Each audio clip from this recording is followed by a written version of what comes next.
If you were lucky enough to be alive in the 1990s, you might remember the Millennium Dome, a big white and yellow tent in Greenwich that was built to celebrate the advent of the year 2000. It's now the O2, one of the largest and best performance spaces in the country.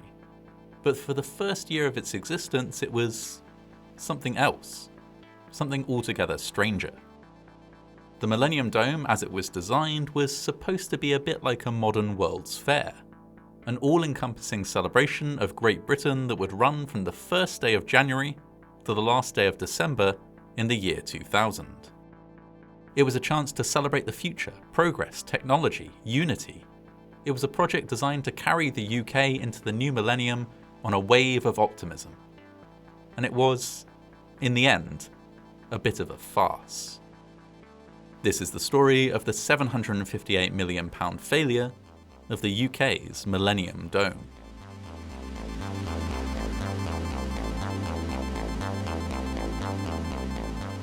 In 1994, Prime Minister John Major created the Millennium Commission, a government-funded body to organise big, shiny community projects to mark the new millennium. The Commission decided that they needed a centrepiece, a brand new and distinctive building to serve as a symbol of the future, as well as a venue for the initial celebration. But where? After briefly considering Derby and Birmingham, in February 1996 they settled on a derelict site in Greenwich in London. It was actually a pretty fitting location. Running right through Greenwich is the Prime Meridian, a line used worldwide as a reference point for navigation and timekeeping. What better place to put your symbol of the new millennium than in a place that's synonymous with the very idea of time? The project would be funded almost entirely by National Lottery money, since no private backers could be found. In retrospect, this was perhaps an early sign that support for the dome might not be as high as was hoped. Still, despite this, work began on the design. Lead architect Mike Davies described the thinking behind it in keeping with the theme of time.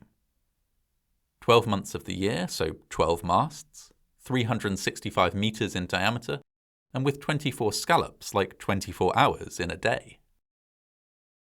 Even better, the large, tent-like design was going to be incredibly cheap to produce, at least as far as buildings go anyhow. But despite the great location, the neat design, and low cost of construction, it was still a struggle to win people over. The public were, as the British public so often are, just a bit sceptical. By the way, Wonderbra, a company that makes bras, managed to capitalise on this scepticism by producing adverts with the slogan, "Not all domes lack public support," which doesn't entirely make sense, but you can see what they were going for. While nobody was madly enthusiastic for the dome, the first major snag didn't emerge until 1997. The country was gearing up for a general election, and it was starting to look like then Prime Minister John Major would lose to the new Labour candidate, Tony Blair. This was a problem for the nascent dome. The Millennium Commission didn't know how the new Prime Minister would feel about the project, but they had to keep on going regardless to get it finished on time. It was a construction project, unlike others, with a deadline that was literally built into its very name. The thing had to be ready by December 31st, 1999. With just 3 years left to go, they couldn't afford to slow down for a moment, even if they were worried that the new PM might just pull the plug on the whole thing. Blair won the election in May 1997. Within a month of taking office, he was facing pressure to make up his mind about the dome. The Sun newspaper published the headline, "Dump that dome," on the 16th of June. It was a sentiment that many ordinary people were on board with, as they saw the project as a waste of taxpayer money that, by rights, should be being wasted on other, less unusual things. Despite a split within his party about what to do, Blair went all in. Not only was he going ahead with the plans, but he was going to make them bigger and more expensive. He said it was Britain's opportunity to greet the world with a celebration that is so bold, so beautiful, so inspiring, that it embodies at once the spirit of confidence and adventure in Britain and the spirit of the future in the world. no pressure then. Construction began that very month, but what was going to go inside? There was more confusion here. Factored into the £758 million budget for the entire project was the revenue from an expected 12 million visitors over the course of the year-long festival. So it needed to be something that would draw people in. Lots of people. 30,000 people every single day, to be precise. Way more visitors than pretty much any attraction in the UK has ever attracted before or since.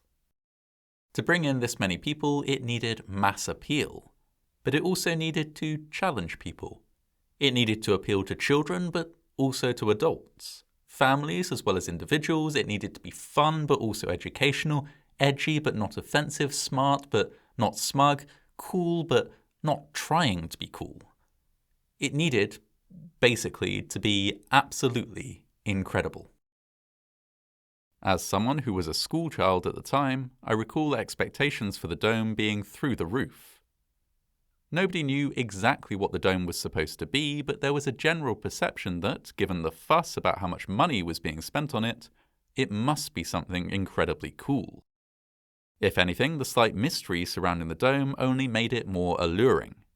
I was desperate to find out what was in there, especially when I heard that, whatever it was only going to be around for one short year. To add to this excitement, this was all taking place at a time when you couldn't just look up pictures of things on the internet. The few pieces of concept art that were available looked indescribably cool by 1999 standards, but they were all I had to go on. My imagination filled in the blanks with mad, futuristic nonsense. It was decided early on in the design process that the dome would be split up into 12 separate zones, with each one dedicated to a different aspect of modern life. Work, the body, the mind, faith, money, rest, and so on. Each section would have a large-scale interactive exhibit. Guests could wander through a giant, hollow, anatomically inaccurate sculpture of the human body in the body zone, or marvel at a tunnel lined with £50 notes in the money zone. In the rest zone, there'd be a rest area, while in the talk zone, you could, talk into a hole in the wall, ostensibly in order to record yourself a message for the future. However, in order to help fund the project, most of the zones were sponsored by private companies. So instead of just having the body zone, you had the body zone sponsored by Boots. Instead of the learning zone, it was the learning zone sponsored by Tesco. And the mind zone? They went with the obvious sponsor for that one, BAE Systems, the weapons manufacturer. On some level, this weird crossover of art and commercialism was the perfect embodiment of the modern world. But that didn't stop it feeling a bit, lame and corporate. Plus, the sponsors had to be pandered to in order to keep them happy and keep money flowing in. As such, the dome was fitted with 2 huge branches of McDonald's and a Yo Sushi. Stephen Bailey, the original creative director, who only lasted 6 months in the role, commented, "You could have had sourdough bread and goat's cheese. Instead, the public had to eat filth from McDonald's."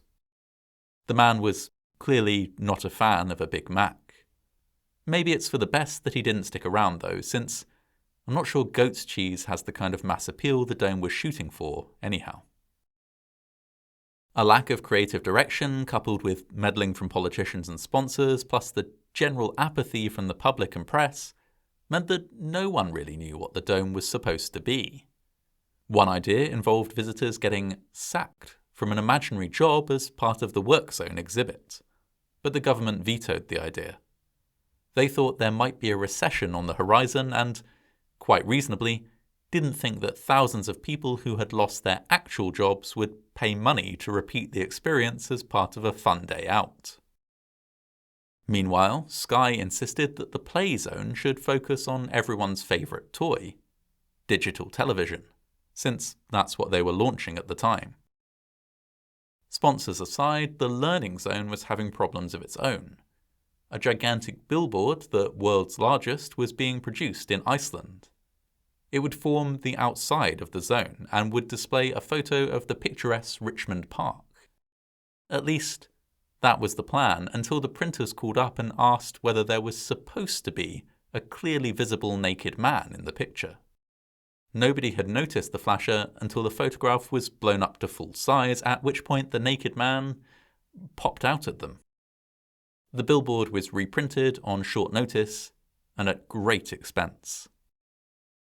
Despite all this, and most surprisingly of all, the dome was completed. On time. And on budget. Something that has almost never happened with any construction-related project before or since. Tony Blair attended the topping out ceremony in June 1998. In all, construction had cost just £48 million. Pricey for a big tent, but incredibly cheap when compared to buildings of a similar size. Now that the actual construction was complete, the government turned their attention to the launch event and started interfering with that instead. The ticketing policy for the New Year's Eve event was altered by government intervention in February 1999, and 1 million free tickets for the dome were given out to school children. Handing out 1/12 of your tickets for the year for free was, suffice to say, not part of the original business model. In the weeks before the event, invitations for the New Year's Eve extravaganza were sent out, or, more accurately, most of the invitations were sent out. Due to an admin error, hundreds of people never received theirs, so were told to pick them up from Stratford Station on the day, where they would take the tube along the new Jubilee Line extension to the dome. Predictably, when New Year's Eve arrived, it was utter chaos. As well as the snafu with the invitations, the body scanners at Stratford weren't working, so thousands of people were left waiting in the cold. Worse still, amongst these frustrated guests were hundreds of journalists and editors. These were people that had been gleefully predicting that the dome was going to be a disaster for the last 4 years. Leaving them literally out in the cold on opening night was going to buy the dome some seriously unfavourable reviews in the months to follow. The final cherry on the cake was delivered around 10 p.m. in the form of an anonymous bomb threat that was called in to the police. This left a huge decision to be made. More than £750 million had been invested in this project. Could they really cancel the opening night? They decided they couldn't. They hushed up the bomb threat and went ahead with proceedings.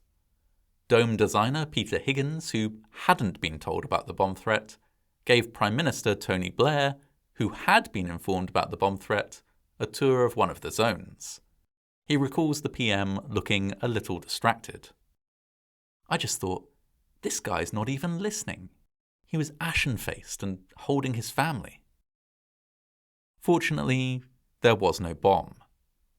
Late, cold, frustrated, and most tragic of all, sober guests began to trickle into the venue. The clock ticked down to midnight, fireworks were set off over the Thames, and the UK rolled awkwardly into the new millennium. In pictures of the grand opening, even the Queen didn't look as though she was having a particularly good time. It was, by all accounts, a bit of a damp squib. The newspaper headlines that followed were brutal. Before it had even welcomed a single member of the general public, the dome was branded a £758 million disaster zone. Reflecting later, Richard Rogers, one of the architects behind the dome, said that the project couldn't have had a worse reception if you'd worked hard to deliberately upset everybody. But there was no going back now.